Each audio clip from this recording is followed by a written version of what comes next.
નમસ્કાર, આપ જોઈ રહ્યા છો ન્યૂઝ 18 ગુજરાતી. હું છું સિદ્ધાર્થ ધોળકિયા. મહત્વના સમાચાર. વડોદરાથી લગ્ન પ્રસંગના વરઘોડા દરમિયાન ધીંગાણું થયું છે. કરજણના ભરથાણા ગામે બે જૂથો વચ્ચે ધીંગાણું થયું છે. ભરથાણા ગામે આદિવાસીના ઘરે હતો લગ્ન પ્રસંગ દરમિયાન ગામમાં વરઘોડા બાબતે સામાન્ય બોલાચાલી થઈ હતી. ઘટનાની જાણ કરજણ પોલીસને થતા પોલીસ તાત્કાલિક ઘટના સ્થળે પહોંચી હતી. હાલ કરજણના ભરથાણા ગામે લોખંડી ચુસ્ત બંદોબસ્ત ગોઠવી દેવામાં આવ્યો છે. સમગ્ર ઘટના જે છે તે જાનને લઈને થઈ હોવાની હાલમાં પ્રાથમિક માહિતી મળી રહી છે. લગ્ન પ્રસંગમાં વરઘોડા દરમિયાન આ ધીંગાણું થયું છે. દ્રશ્યો પણ આપ જોઈ રહ્યા છો. પોલીસની ગાડીઓ તુરંત ઘટના સ્થળે પહોંચી હતી. મામલો શાંત પાડવાનો પ્રયાસ કરવામાં આવ્યો હતો. પહેલા ખાલી બોલાચાલીથી શરૂઆત થઈ હતી, ત્યારબાદ મારામારી સુધી, કપડાં ફાડી નાખવામાં આવ્યા હતા લોકોના જે ત્યાં આગળ ઘર્ષણમાં હતા, ત્યાં સુધી એ પરિસ્થિતિનું નિર્માણ થઈ ગયું હતું. લગ્ન પ્રસંગ દરમિયાન ગામમાં વરઘોડા બાબતે સામાન્ય બોલાચાલી થઈ અને ઘટનાની જાણ કરજણ પોલીસને થતા પોલીસ ઘટના સ્થળે પહોંચી ચૂકી છે. હાલમાં ભરથાણા ગામે આદિવાસીના ઘરે આ લગ્ન પ્રસંગ હોવાની પ્રાથમિક જાણકારી મળી રહી છે. કરજણના ભરથાણા ગામે હાલમાં માહોલ જે છે તે શાંત કરી દેવામાં આવ્યો છે. પોલીસે પણ પોતાનો લોખંડી બંદોબસ્ત જે છે તે ઉતારી દીધો છે અને તમામ લોકો શાંતિપૂર્ણ રીતે વાતનું નિરાકરણ લાવે તેવા પ્રયાસ કરવામાં આવી રહ્યા છે. સુરતની સમાચાર. ડ્રગ્સ માફિયા શિવા ઝાલાનું રિકન્સ્ટ્રક્શન. જાહેરમાં આરોપી શિવા પાસે માફી મંગાવાઈ છે. ₹1.25 લાખ રૂપિયાની ખંડણીનો નોંધાયો હતો ગુનો. ડ્રગ્સ કેસમાં તાજેતરમાં શિવા ઝાલા જેલથી છૂટ્યો હતો. ઘર નજીક અલગ અલગ ગલીઓમાં સીસીટીવી કેમેરા લગાવવામાં આવ્યા હતા. સીસીટીવી કેમેરાથી પોલીસની હલચલ પર નજર રાખતો હતો આ વ્યક્તિ, જે હાલમાં દ્રશ્યોમાં જોઈ રહ્યો છો તે મહિલા પોલીસ તેને દોરડાથી બાંધીને લઈ જતી જોવા મળી રહી છે અને હવે જાહેરમાં માફી મંગાવવામાં આવી છે શિવા પાસે. દ્રશ્યોની અંદર પણ આપ જુઓ, બે હાથ જોડીને માફી માંગતો જોવા મળી રહ્યો છે. તે ઊભો પણ ન રહી શકે તે રીતની પરિસ્થિતિ છે.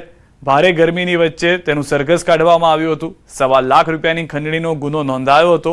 પોલીસ ઉપર નજર રાખવા માટે ઘરમાં પણ સીસીટીવી લગાવ્યા હતા, જેથી ભાગી શકે, ત્યાંથી ફરાર થઈ શકે. પરંતુ ત્યારબાદના દ્રશ્યો આપ જુઓ કે જે દાદાગીરી હતી, જે ભાઈગીરી હતી, તે સંપૂર્ણ નીકળી ગઈ. હિમાચલ પ્રદેશમાં ગુજરાતી પરિવારને અકસ્માત નડ્યો છે. અકસ્માતમાં ભાવનગરના પરિવારના 5 સભ્યોના મૃત્યુ થયા છે. મનાલી જઈ રહ્યો હતો ભાવનગરનો પરિવાર. મનાલી બેલા માર્ગ પર વાહન ખાઈમાં ખાબક્યું હતું. અકસ્માતમાં 6ના મોત, જે પૈકી 5 ભાવનગરના રહીશો. અકસ્માતમાં 4 લોકોને સુરક્ષિત રીતે બહાર કાઢ્યા છે. મૂળ સિંધી સમાજના પરિવારના અકસ્માતથી ભાવનગર સહિત સમાજમાં ભારે શોક ફેલાઈ ગયો છે. તો દ્રશ્યો પણ આપ જોઈ રહ્યા છો. જે પરિવારનો અંતિમ વિડીયો છે તે પણ હાલમાં જોવા મળી રહ્યો છે. ગાડીના ચાલક તરફથી કાબુ ગુમાવવામાં આવ્યો હોવાની પ્રાથમિક જાણકારી મળી રહી છે. ત્યારબાદ ગાડી જે હતી તે સીધી ખાઈમાં જઈને પડે છે. હિમાચલ પ્રદેશમાં ગુજરાતી પરિવાર જે છે તે ફરવા માટે ગયો હતો. એ દરમિયાન આ દુર્ઘટના ઘટી હોવાની જાણકારી મળી રહી છે. એક તરફ એ પરિવારજનોની અંતિમ ક્ષણ જે મોબાઈલ કેમેરામાં કેદ કરવામાં આવી હતી. પરિવારજનો અહીંયા દ્રશ્યોમાં પણ આપ જોશો તો ખુશખુશાલ જોવા મળી રહ્યા છે. અચાનક અકસ્માત થાય છે. ગાડી જે છે તે ખાઈમાં જઈને પડે છે. આસપાસથી લોકો બચાવવાનો પ્રયાસ કરે છે, પરંતુ એ દરમિયાન જાણકારી મળે છે કે અકસ્માતમાં 6ના મોત થઈ ગયા છે. 5 ભાવનગરના રહીશો હતા. જે 6ના મોત થયા છે તેમાંથી 4 લોકોને સુરક્ષિત બહાર કાઢવામાં આવ્યા છે, જેઓને હાલમાં સારવાર માટે ખસેડવામાં આવ્યા છે. મૂળ સિંધી સમાજના પરિવારના લોકો હતા. અકસ્માતથી ભાવનગર સહિત સમાજમાં ભારે શોક ફેલાઈ ગયો છે. બનાસકાંઠાથી સમાચાર. ખેતરમાં રીંછ દેખાતા ફફડાટ. પાલનપુરના જગાણા ગામની સીમમાં રીંછ દેખાયું છે. બનાસ ડેરીના બાજુમાં આવેલા ખેતરમાં રીંછ જોવા મળ્યું છે. ખેતરમાં અચાનક રીંછ દેખાતા આસપાસના લોકોમાં ભયનો માહોલ છવાયો છે. સ્થાનિક લોકોએ ખેતરમાંથી રીંછને બહાર કાઢવા ફટાકડા ફોડ્યા. ફોરેસ્ટ વિભાગે રીંછને પકડવા અલગ જગ્યાએ મૂક્યા હતા પાંજરા. તો હાલમાં ખેતરમાંથી રીંછને બહાર કાઢવા માટે ફટાકડા ફોડવામાં આવ્યા હોય તેવા દ્રશ્યો પણ આપ જોઈ રહ્યા છો. દિવસ દરમિયાન આ રીંછ જે છે તે બનાસકાંઠાની અંદર ખેતરની અંદર ઘૂસી ગયું હતું. પાલનપુરના જગાણા ગામની સીમમાંથી આ રીંછ દેખાતું હોય તેવા દ્રશ્યો પણ આપ જુઓ. ફટાકડા ફોડવામાં આવ્યા હતા, જેથી રીંછ જે છે તે ડરના મારે આ ખેતરમાંથી બહાર આવી જાય. પાંજરા પણ અલગ અલગ જગ્યાએ ગોઠવી દેવામાં આવ્યા હતા કે જેમાં રીંછને પકડવાનો પ્રયાસ કરવામાં આવી રહ્યો છે. હાલના દ્રશ્યો ગ્રામજનો માટે પણ થોડા ચિંતાજનક અને ભયજનક છે. વધુ માહિતી ન્યૂઝ 18 સંવાદદાતા કિશોર પાસેથી મેળવીશું. કિશોર, વધુ શું અપડેટ છે હાલમાં રીંછ જે ખેતરમાં જોવા મળ્યું છે તેને લઈને? ચોક્કસ સિદ્ધાર્થ, મહત્વના સમાચાર સામે આવી રહ્યા છે કે રીંછને આખરે ફોરેસ્ટ વિભાગ દ્વારા પકડી પાડવામાં આવ્યું છે. કલાકો સુધીની મહેનત અને ધીરજ અને સમજદારીપૂર્વક જે રેસ્ક્યુ ઓપરેશન કરવામાં આવ્યું હતું ફોરેસ્ટ વિભાગ દ્વારા પાંજરાઓ મૂકીને, અને ફોરેસ્ટ વિભાગ દ્વારા અત્યારે તો આ રીંછને જે છે તે પકડી લેવામાં આવ્યું છે. આ રીંછ જ્યારે જગાણા બનાસ ડેરી બાજુના ખેતરોમાં જોવા મળ્યું હતું ત્યારે કેટલાક લોકો ફટાકડા ફોડીને પણ તેને ભગાડવાનો પ્રયાસ કર્યો હતો, અને રીંછ જોવા મળતાની સાથે જ લોકોમાં ડરનો માહોલ હતો, અને તે બાદ તાત્કાલિક ફોરેસ્ટ વિભાગની ટીમો પણ ઘટના સ્થળે પહોંચી હતી, અને ટીમો દ્વારા અલગ અલગ જે પાંજરાઓ છે તે પાંજરાઓ ગોઠવવામાં આવ્યા હતા અને એક રેસ્ક્યુ ઓપરેશન હાથ ધરવામાં આવ્યું હતું, અને આખરે આ રીંછ જે પકડાયું છે અત્યારે, અને તેને રીંછને પકડી પાડવામાં આવ્યું છે ફોરેસ્ટ વિભાગ દ્વારા, અને અત્યારે ઓપરેશન આ પૂર્ણ થયું છે. સિદ્ધાર્થ, આભાર સમગ્ર માહિતી બદલ. પીએમ મોદીના ગુજરાત પ્રવાસનો બીજો દિવસ છે. થોડી વારમાં પીએમ વડોદરા પહોંચશે. જામનગરથી પીએમ મોદી વડોદરા જશે. સોમનાથ મહાદેવના દર્શન પૂજા બાદ પીએમ મોદી એરફોર્સ વિમાનમાં જામનગર પહોંચ્યા હતા. વડોદરા ખાતે આયોજિત પાટીદાર સંસ્થાના લોકાર્પણ સમારોહમાં સહભાગી થશે. દ્રશ્યો પણ આપ જોઈ રહ્યા છો, જે હેલિકોપ્ટર છે તેમાં તેઓ રવાના. પીએમ મોદીના ગુજરાત પ્રવાસનો આજે બીજો દિવસ છે. ગઈકાલે મોડી રાત્રે તેઓ જામનગર પહોંચ્યા, છતાં પણ ત્યાં તેઓએ કાર્યકર્તાઓ અને સ્થાનિક જનતાને સંબોધન કર્યું હતું, અને હવે થોડી જ વારની અંદર જે કાર્યક્રમનું સ્થળ છે ત્યાં પ્રધાનમંત્રી પહોંચી જશે. સોમનાથની અંદર જે સવારનો કાર્યક્રમ હતો તે પણ સફળ રહ્યો છે. પ્રધાનમંત્રી નરેન્દ્ર મોદી ગુજરાતની મુલાકાતે છે. ગઈકાલ સાંજે જામનગર ખાતે પ્રધાનમંત્રી નરેન્દ્ર મોદીનું આગમન થયું હતું. જામનગર ખાતે તેમણે સભાને સંબોધિત કરી હતી. ત્યારબાદ પ્રધાનમંત્રી નરેન્દ્ર મોદી આજે વહેલી સવારે એટલે કે 9 વાગ્યાની આસપાસ સોમનાથ જે છે તેની ઉજવણી સમારોહની અંદર પહોંચ્યા હતા. સોમનાથની જે વિરાસત પર્વની ઉજવણીમાં પ્રધાનમંત્રી નરેન્દ્ર મોદી સહભાગી થયા હતા, અને સહભાગી થયા બાદ સીધા પ્રધાનમંત્રી નરેન્દ્ર મોદી અત્યારે હાલ તો જામનગર ખાતે પહોંચી રહ્યા છે. આ એરફોર્સના જે હેલિકોપ્ટરના સીધા દ્રશ્યો તમે જોઈ રહ્યા છો કે ટૂંક સમયની અંદર જામનગર ખાતે પ્રધાનમંત્રી નરેન્દ્ર મોદી પહોંચશે. જામનગરની અંદર 5 થી 10 મિનિટ જેટલું રોકાણ કરશે, અને ત્યાંથી બાય પ્લેન તેઓ સીધા વડોદરા જવા રવાના થવાના છે. મહત્વનું એ છે કે વડોદરાની અંદર પ્રધાનમંત્રી નરેન્દ્ર મોદીનો વધુ એક કાર્યક્રમ ગુજરાતની અંદર યોજાઈ રહ્યો છે, અને તેમાં તેઓ સહભાગી થવાના છે. આમ પ્રધાનમંત્રી નરેન્દ્ર મોદી 2 દિવસ ગુજરાતના પ્રવાસે આવ્યા છે. ગુજરાત પ્રવાસ દરમિયાન તેમણે સોમનાથ અને જામનગરના પ્રવાસ ખેડ્યો છે, અને હવે મધ્ય ગુજરાતના પ્રવાસે જવા રવાના થવાના છે. મધ્ય ગુજરાતની અંદર પાટીદાર ની જે સંસ્થાઓ જે છે તેના દ્વારા વિદ્યાર્થીઓ માટે ભવનનું નિર્માણ કરવામાં આવ્યું છે. તેના લોકાર્પણ પ્રસંગની અંદર ખાસ હાજરી જે છે તે પ્રધાનમંત્રી નરેન્દ્ર મોદી આજે આપવાના છે. હિરેન શર્મા સાથે ગૌતમ શ્રીમાળી, ન્યૂઝ 18 ગુજરાતી, જામનગર. અને હવે સમાચારમાં વાત કરીએ અંધશ્રદ્ધાના ડામની.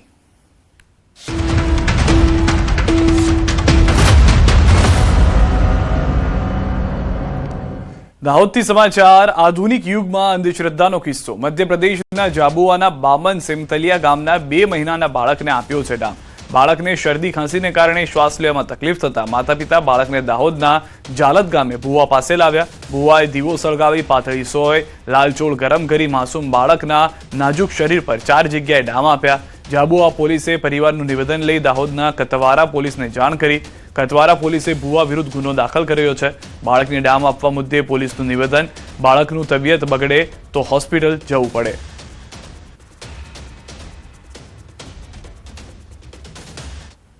ગેરમાન્યતા એ પ્રકારની છે કે આવું કરવાથી બાળકની તબિયત સારી થઈ જતી હોય છે, પરંતુ બાળક તબિયત ખરાબ થતા ત્યાંના સ્થાનિક દવાખાનામાં લઈ જવામાં આવ્યો હતો, અને જામવા ત્યાં લોકલ પોલીસે ત્યાં જઈ અને એમની ફરિયાદ નોંધી હતી અને કતવાર તરફ મોકલી આપી હતી. આ અન્વયે ગુનો દાખલ થયો છે, અને વ્યક્તિ કોણ છે, કઈ રીતે કૃત્ય કર્યું છે, અગાઉ કરેલ છે કેમ, એ તમામ દિશામાં પોલીસ દ્વારા હાલમાં તપાસ ચાલુ છે. હું આપના માધ્યમથી અપીલ કરવા માંગીશ કે જ્યારે પણ કોઈ બાળકની કે મોટા વ્યક્તિની તબિયત ખરાબ થાય છે તો એવા સંજોગોની અંદર વ્યક્તિએ મેડિકલ સાયન્સનો ઉપયોગ કરવી. વધુ માહિતી ન્યૂઝ 18 સંવાદદાતા સૌરભ પાસેથી મેળવીશું. સૌરભ, સમગ્ર જે ઘટના છે હાલમાં પોલીસ તરફથી શું કાર્યવાહી કરવામાં આવી રહી છે? ભુવાને લઈને શું અપડેટ છે? બિલકુલ કહી શકાય કે દાહોદની અંદર જે અંધશ્રદ્ધાનો કિસ્સો જોવા મળ્યો હતો તેને લઈને પોલીસ દ્વારા ગુનો દાખલ કરી દેવામાં આવ્યો છે, અને અત્યારે ભુવાને પકડવા માટે જે અલગ અલગ ટીમો તૈનાત કરી દેવામાં આવી છે. સમગ્ર બનાવની વાત કરીએ તો મધ્યપ્રદેશના જાબા વિસ્તારની અંદર એક બાળકને જે શરદી ખાંસી થઈ હતી, અને તે દરમિયાન તેને શ્વાસ લેવામાં તકલીફ થતા જે માતા પિતા બાળકને લઈ અને દાહોદના જાલત વિસ્તારમાં જે ભુવા પાસે આવ્યા હતા, અને ભુવાએ જે દીવો સળગાવી અને પાતળી સોય લાલ ચોળ કરી ગરમ કરી અને માસૂમ બાળકીના શરીર પર 4 જગ્યાએ ડામ આપવામાં આવ્યા હતા અને ત્યારબાદ જે કહી શકાય કે બાળકીની તબિયત વધુ લથડતા તેને મધ્યપ્રદેશના ઝાબા વિસ્તારમાં એક હોસ્પિટલમાં દાખલ કરવામાં આવી હતી. હોસ્પિટલમાં ડોક્ટર દ્વારા ઝાબા પોલીસને જાણ કરાઈ હતી કે બાળકીના શરીર પર આ રીતે નિશાન જોવા મળી રહ્યા છે. ત્યારે ઝાબા પોલીસ દ્વારા પરિવારનો સંપર્ક કર્યો હતો અને પરિવારનો સંપર્ક કર્યા બાદ ઝાબા પોલીસ દ્વારા નિવેદન લઈ અને દાહોદના કતવારા પોલીસ સ્ટેશન મથકે જાણ કરાઈ હતી અને કતવારા પોલીસ દ્વારા હાલ ભુવા વિરુદ્ધમાં ગુનો દાખલ કરી અને કાર્યવાહી હાથ ધરવામાં આવી રહી છે. જી આભાર સમગ્ર માહિતી બદલ. તો હાલમાં ભુવાની સામે કાર્યવાહી કરવામાં આવી રહી છે. આ પહેલા પણ 2 કેસ નોંધાયા હોવાની પ્રાથમિક જાણકારી છે. પાટીદાર સમાજને લઈને અનાર પટેલનું સૌથી મોટું નિવેદન. પાટીદાર સમાજને તોડવાનું કામ કરનારાઓથી દૂર રહો. અત્યારે ઘરે ઘરે નેતા છે, દરેકને મોટા થવું છે. બનાસકાંઠા જિલ્લાના ગઢ ગામે યોજાયેલા કાર્યક્રમમાં અનાર પટેલે નિવેદન આપ્યું. કે સાથે રહીએ, આપણા વ્યક્તિગત સ્વાર્થ માટે આપણે સમાજને ના તોડીએ. આપણે સમજીએ કે સમાજને તોડવા વાળી વ્યક્તિઓ કોણ છે અને કોણ કેવી રીતે એની વચ્ચે ભૂમિકા ભજવે છે.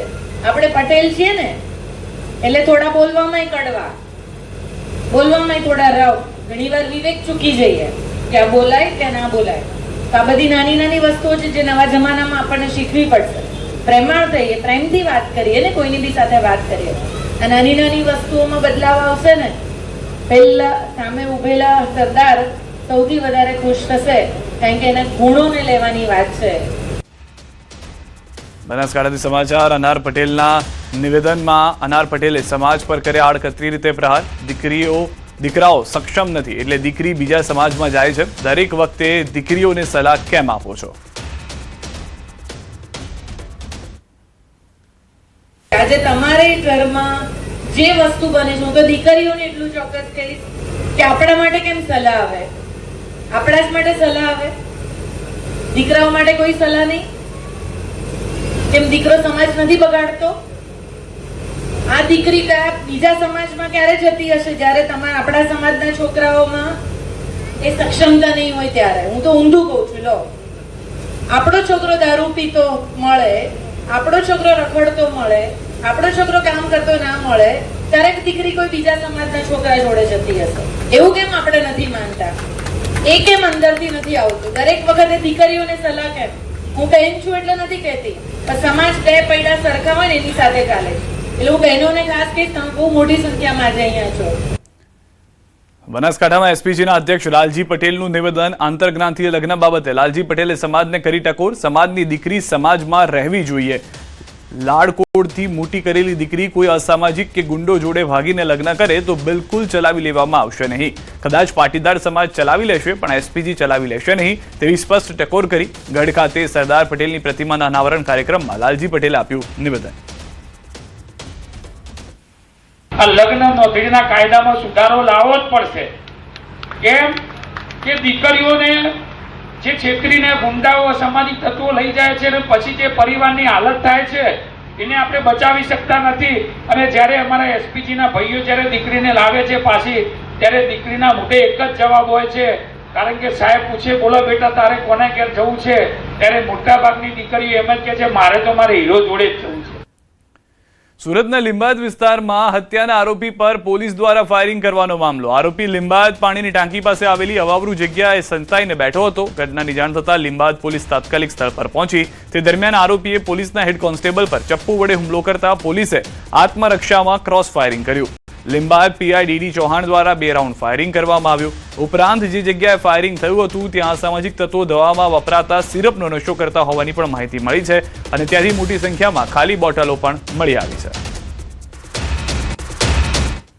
સુરતના લિંબાયત વિસ્તારમાં ગઈકાલે એક 16 વર્ષીય યુવાનની હત્યાની ઘટના સામે આવી હતી. કહી શકાય કે યુવાન રસ્તા પરથી જતો હતો ત્યારે તેના ઉપર સ્થાનિક એક માથાભારે વ્યક્તિ રાહુલ સંજયભાઈ જોગી નામના વ્યક્તિએ ચપ્પુ વડે હુમલો કરી તેની કરપીને હત્યા કરી હતી. મરનાર યુવક 16 વર્ષનો હતો. તેનું નામ અનિલ ઉર્ફે અનુરાગ જગદીશ પવાર હતું. રોડ ઉપર મોટરસાયકલની ટક્કર જેવી સામાન્ય બાબતે કહી શકાય આ ઝઘડો થયો હતો. ઝઘડામાં આવેશમાં આવેલા આરોપી રાહુલ જોગીએ કિશોરની હત્યા કરી નાખી હતી. જોકે આરોપી હત્યા કર્યા બાદ ભાગી છૂટ્યો હતો. તેને પકડવા માટે પોલીસની અલગ અલગ ટીમો બનાવવામાં આવી હતી. ત્યારે હું એક દ્રશ્ય બતાવવા માંગીશ કે આ એ જગ્યા છે કે જ્યાં આરોપી આવીને સંતાયેલો હતો. પોલીસ અહીંયા પહોંચી હતી, આરોપીની શોધખોળ કરી રહી હતી. ત્યારે આરોપી દ્વારા કહી શકાય વિજય બાબુલ નામના એક પોલીસ કર્મચારી ઉપર ચપ્પુ વડે હુમલો કરવામાં આવ્યો હતો, જેને લઈને લિંબાયત પીઆઈ ડીડી ચૌહાણે આરોપી પર ફાયરિંગ કર્યું હતું. દ્રશ્ય જોઈ શકાય છે, આરોપીના ચંપલ છે, લોહીના ડાઘ છે. સૌથી મહત્વની વાત છે કે અહીંયા બોટલો મળી આવી છે. આ તમામ બોટલો સિરપની છે કે અસામાજિક તત્વો છે આવી હલકી ગુણવત્તાની દવાઓનો નશો કરતા હોય છે અને નશામાં સામાન્ય બાબતે કોઈનો પર જીવલેણ હુમલો કરતા હોય. ત્યારે આ જોગીએ કિશોર પરની હત્યા કરી હતી અને આરોપી જ્યારે પકડવા આવી ત્યારે પોલીસ ઉપર હુમલો કરતા પોલીસે આરોપી પર ફાયરિંગ કર્યું છે. જો કે આરોપી હાલ સારવાર અર્થે નવી સિવિલ હોસ્પિટલમાં છે. ત્યારે કહી શકાય કે ગુજરાત અને ખાસ કરીને સુરત પોલીસે અત્યાર સુધી આ કાયદામાં રહેશો તો ફાયદામાં રહેશોનું સ્લોગન જ્યારે ચાલતી હતી, પણ હવે સુરત પોલીસે એક નવો અભિગમ અપનાવ્યો છે. કાયદામાં નહીં રહે તેના પર ચોક્કસ હવે પોલીસ ગોળી મારશે, ફાયરિંગ કરશે, જેથી આરોપીઓની શાન ઠેકાણે આવે. કેમેરામેન જીગર ગુગલ સાથે કીર્તેશ પટેલ, ન્યૂઝ 18 ગુજરાતી, સુરત. વડાપ્રધાન નરેન્દ્ર મોદીની વિવિધ અપીલોને લઈને અમદાવાદ વાસીઓએ પોતાના મંતવ્યો વ્યક્ત કર્યા. સોનાની ખરીદી ટાળવા, પેટ્રોલ ડીઝલની બચત, ખાદ્ય તેલનો ઓછો ઉપયોગ અને અઠવાડિયામાં 3 દિવસ વર્ક ફ્રોમ હોમ જેવી અપીલોને કેટલાક અમદાવાદ વાસીઓએ દેશના હિતમાં મહત્વપૂર્ણ ગણાવી. લોકોનું માનવું છે કે આવી પહેલોથી ઇંધણ બચત, પ્રદૂષણમાં ઘટાડો અને દેશની આર્થિક સ્થિતિને મજબૂતી મળી શકે છે. વડાપ્રધાન નરેન્દ્ર મોદીએ 5 અપીલ કરી છે. આ વિષય ઉપર અમદાવાદીઓનું શું માનવું છે, યુવાનોનું શું માનવું છે, યુવાનો સાથે વાતચીત કરીશું. મને જણાવશો કે વડાપ્રધાન નરેન્દ્ર મોદીએ જે પ્રકારે લોકોને અપીલ કરી છે, આપનું શું માનવું છે? પહેલી વાત કે સોના ચાંદીની ખરીદી 1 વર્ષ માટે ન કરો તેવું તેમનું કહેવું છે. આમ તો સોના ચાંદીમાં તો મોસ્ટ ઓફ બધા રહ્યા ને જ્યારે કંઈક ઘરમાં પ્રસંગ હોય ને તો ત્યારે કરતા હોય તો એ તો ટાળી શકાય. આમે એક તો ભાવ વધી ગયા સોનાના એટલે એ ટાળી શકાય ઇઝીલી. પણ એમની જે અપીલ છે ને મેઇન જે પેટ્રોલ ડીઝલની ટ્રાન્સપોર્ટની, હું તો કહું એની અંદરથી બહુ સારો એવો ઇફેક્ટ પડે. એક તો એમનો વર્ક ફ્રોમ હોમનો મુદ્દો હતો. દેટ આઈ એગ્રી કે હવે બધી જ કંપની ઇન્ટરનેટ ને કોમ્પ્યુટર યુઝ કરી રહી છે તો હાઇબ્રિડ એ કરી શકાય. આઈ થિંક હવે બધા હેલ્થ માટે અવેર થવા લાગ્યા છે ધીમે ધીમે, તો લોકો ખાદ્ય તેલનો વપરાશ ઓછો કરશે ધીમે ધીમે.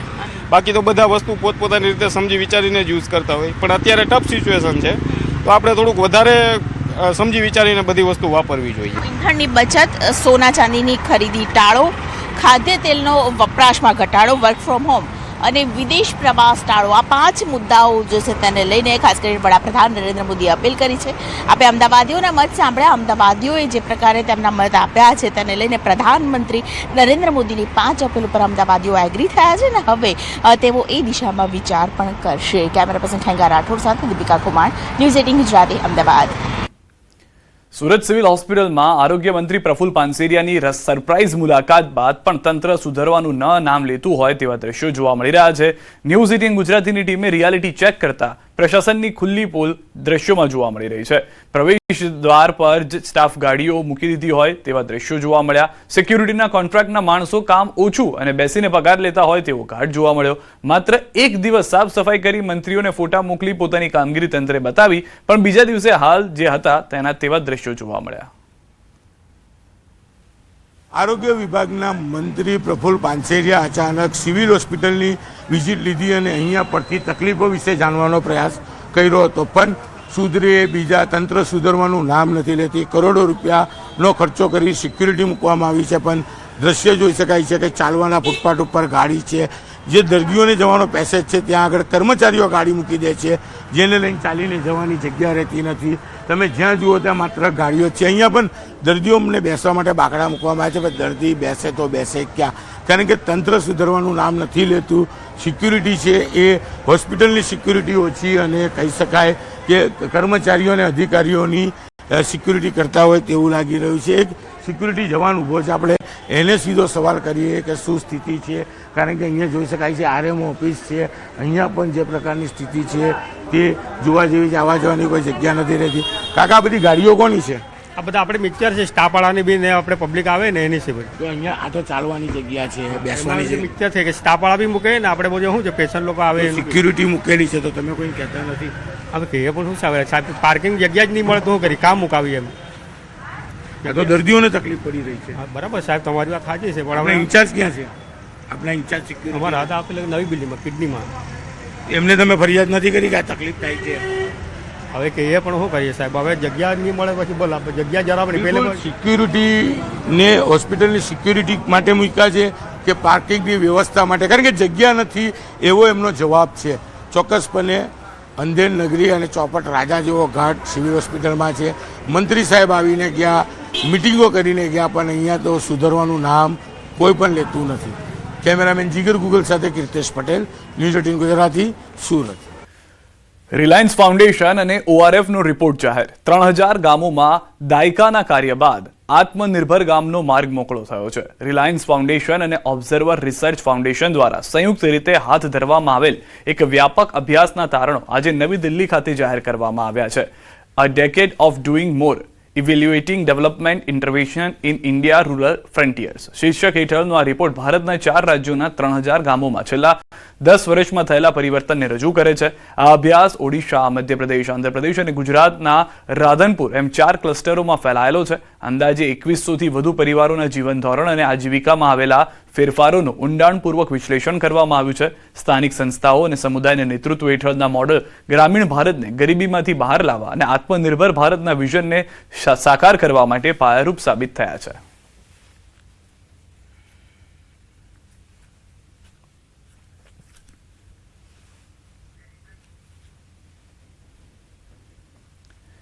સમાચારોમાં અત્યારે બસ એટલું જ. આપ જોતા રહો ન્યૂઝ 18 ગુજરાતી.